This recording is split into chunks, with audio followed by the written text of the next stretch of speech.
चलिए आज की बात शुरू करते हैं एक कहानी से। अर्पित की कहानी।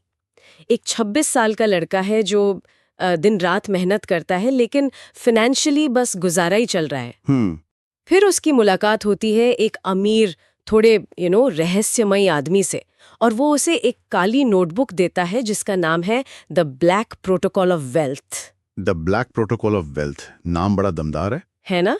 तो आज हम इसी नोटबुक के कुछ छिपे हुए नियमों को समझने की कोशिश करेंगे। वैसे ये ब्लैक प्रोटोकॉल नाम थोड़ा ड्रामेटिक सा लगता है। सोर्स में बताया है कि इसे इतना गुप्त क्यों रखा गया है? हाँ, ये एक अच्छा सवाल है। देखिए, सोर्स के मुताबिक इसे ब्लैक इसलिए कहा गया है क्योंकि ये नियम हमारी आम धारणा के इतने खिलाफ हैं कि वे लगभग छिपे हुए ही रहते हैं। अच्छा। ये सिर्फ पैसा कमाने के टिप्स नहीं हैं। ये एक माइंडसेट में फंडामेंटल शिफ्ट की बात है। मतलब एक मेहनत करने वाले से एक सिस्टम बनाने वाले तक का सफर। ओके, तो इसे थोड़ा और समझते हैं। नोटबुक का पहला नियम कहता है अपनी नौकरी पर कड़ी मेहनत करो लेकिन अपना सिस्टम बनाने पर 10 गुना ज्यादा। हाँ, 10 गुना ज्यादा मेहनत करो। जैसे कहानी में वो चाय की दुकान का उदाहरण है। एक कर्मचारी 12 घंटे काम करता है पर असली कमाई तो मालिक की होती है। बिल्कुल, क्योंकि मालिक का सिस्टम उसके बिना भी चल रहा है। यहाँ मल्टीप्लिकेशन का सिद्धांत काम करता है। मल्टीप्लिकेशन। हाँ, सोचिए एक कंस्ट्रक्शन साइट पर एक मजदूर दिन भर ईंटें उठाता है, उसकी मेहनत ऐड हो रही है। दूसरी तरफ कॉन्ट्रैक्टर है जो शायद खुद एक भी ईंट न उठाए, पर उसका समय, उसके लोग, उसका पूरा सिस्टम सब मल्टीप्लाई हो रहा है। मेहनत की एक लिमिट है पर मल्टीप्लिकेशन की कोई नहीं।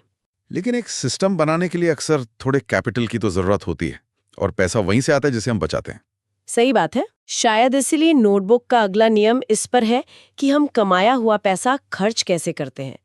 इसे एसेट फर्स्ट फॉर्मूला कहा गया है। हाँ, और ये सिर्फ एक फॉर्मूला नहीं है। ये एक्चुअली हमारे दिमाग के खिलाफ जाने जैसा है। हमारा दिमाग तो इंस्टेंट ग्रेटिफिकेशन चाहता है। मतलब तुरंत का मजा। जैसे वो नई स्पोर्ट्स बाइक का रोमांच। एग्जैक्टली। जबकि अमीर लोग पहले एसेट्स खरीदते हैं। और एसेट का मतलब यहाँ सिर्फ जमीन या घर नहीं है। एसेट वो कोई भी चीज है जो आपकी जेब में पैसा डाले बिना आपके काम किए। जैसे अर्पित के पास चॉइस थी, बाइक या एक छोटा गोदाम। हाँ, बाइक हर महीने जेब से पैसा निकालती, पेट्रोल, मेंटेनेंस, और गोदाम हर महीने पैसा डालता किराए के रूप में। एक एसेट था, दूसरी लायबिलिटी।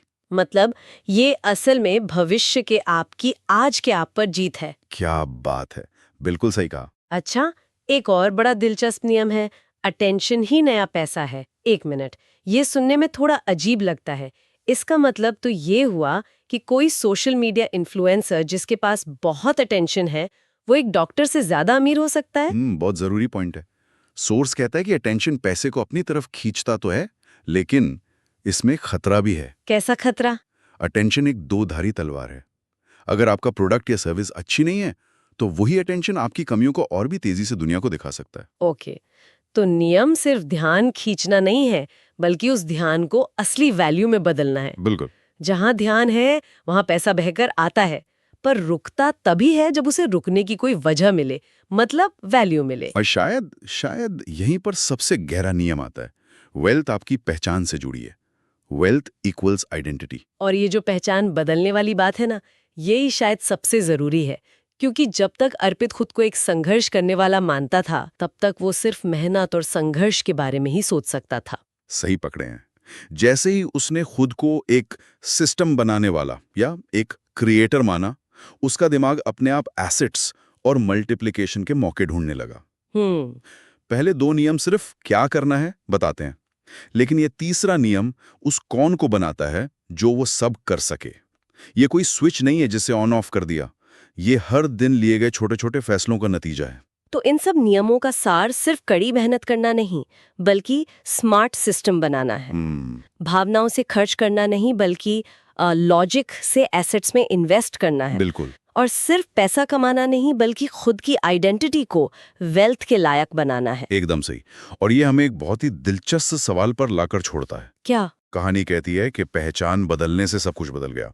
तो क्या संपत्ति सिर्फ बाहरी एक्शंस का नतीजा है, या ये पूरी तरह से विश्वास और पहचान का एक इंटरनल गेम है जो बाद में बाहरी दुनिया में दिखता है?